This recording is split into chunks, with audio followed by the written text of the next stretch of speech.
ইন্দ্রাণী গাঙ্গুলির দু ছেলের হাতে হাতকড়া পরিয়ে এবার ইন্দ্রাণী গাঙ্গুলিকে সর্বহারা করে দেওয়ার চক্রান্ত করলো দেবলীনা। হ্যাঁ বন্ধুরা, ভিডিওতে লাইক দিয়ে দেখতে থাকুন। যে মুহূর্তে কিনা ইন্দ্রাণী গাঙ্গুলি বলতে থাকে, অফিসার আপনি আমাকে বলুন তো কী প্রমাণ আছে আপনার কাছে যে আয়ুষ রীতিমতো দেবলীনার শ্লীলতাহানি করার চেষ্টা করছে, বলুন। ঠিক সেই মুহূর্তে সেখানে যখন কিনা প্রেস মিডিয়ারে ঢুকে পড়ে এবং বলতে থাকে যে মিসেস ইন্দ্রাণী গাঙ্গুলি আপনি এবার কী জবাব দেবেন বলুন তো। আমরা তো রীতিমতো সমস্ত কিছু নিজে স্বচক্ষে দেখেছি এবং সেটা লাইভ সম্প্রচার হয়েছে যে আপনার ছেলেকে রীতিমতো হোটেল রুমে পাওয়া গিয়েছে, তাও আবার দেবলীনা চ্যাটার্জির সঙ্গে জবরদস্তি করা অবস্থায়, এবং দেবলীনা চ্যাটার্জি রীতিমতো অন্তঃসত্ত্বা এবং এই সমস্ত তথ্য প্রমাণটা কিন্তু সে তুলে ধরেছে। এবার আপনি কী বলবেন বলুন তো। আপনার ছেলেদের এতটা কুৎসিত নোংরা প্রজাতির মানুষ আপনার ছেলেদেরকে এমন এক নোংরা শিক্ষা দিয়ে আপনি মানুষ করেছেন এবং আপনি মানুষের সামনে এমন একটা ভান ধরে থাকেন যেন আপনি আপনার ছেলেদেরকে খুব ভালো শিক্ষা দীক্ষা দিয়ে মানুষ করেছেন, এবং এই সমস্ত কিছু কি প্রতিনিয়তই আপনার ছেলেরা করে আসে এবং এই সমস্ত কাজেই কি আপনার ছেলেরা সব থেকে বেশি দক্ষ, নাকি এই ভালো মানুষের মুখোশের আড়ালে এরকম অনেক সত্য লুকিয়েছে যেটা কিনা এখনও পর্যন্ত ফাঁস হওয়া বাকি রয়েছে। ঠিক সেই মুহূর্তে সেখানে যখন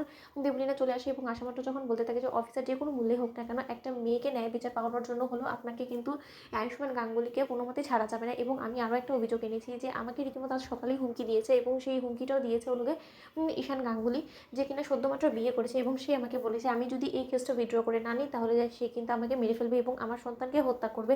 এবং এই সমস্ত কিছু জেনেও কিন্তু আমি নির্ভয় হয়ে আমি আপনার কাছে এসেছি। সম্পূর্ণরূপে আমার জীবনটা এখন আপনার উপরে নির্ভর করছে যে আপনি যদি চান তখনই একমাত্র আমি নিজেকে সেফ ফিল করাতে পারবো, এবং এর জন্য একটা মাত্র উপায় আছে, সেটা হলো যে কোনো মূল্যেই হোক না কেন ইন্দ্রাণী গাঙ্গুলির ছোটো ছেলে ঈশান গাঙ্গুলিকে আপনি গ্রেফতার করুন অফিসার। হয়তো যে কোনো সময় আমার যে কোনো ক্ষয়ক্ষতি হয়ে যেতে পারে এবং এই প্রেস মিডিয়া থেকে শুরু করে সকলে আমাকে কোনো মতে জাস্টিস পাওয়াতে পারবে না, সেটা আমি খুব ভালো করে বুঝতে পেরেছি।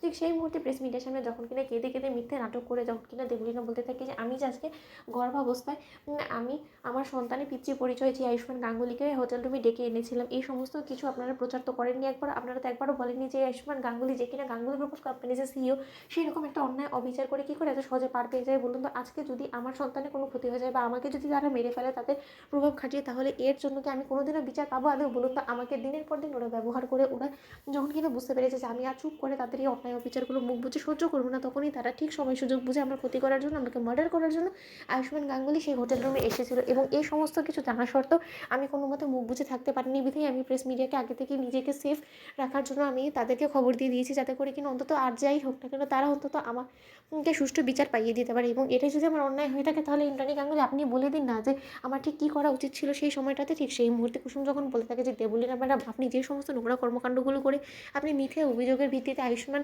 গাঙ্গুলি এবং ঈশান গাঙ্গুলিকে গ্রেফতার করানোর ব্যবস্থা করেছেন, তো কিন্তু এটার জন্য আপনাকে একদিন পস্তাতে হবে। একদিন দেখবেন আপনারই ইমেজ খারাপ হয়ে যাবে এবং যে কোনো মূল্যেই হোক না কেন ঈশান সাহেব এবং ছোটো সাহেবকে আমি হাজত থেকে বার করবই। তো বন্ধুরা লাইক এবং শেয়ার করে সাবস্ক্রাইব করতে ভুলো না।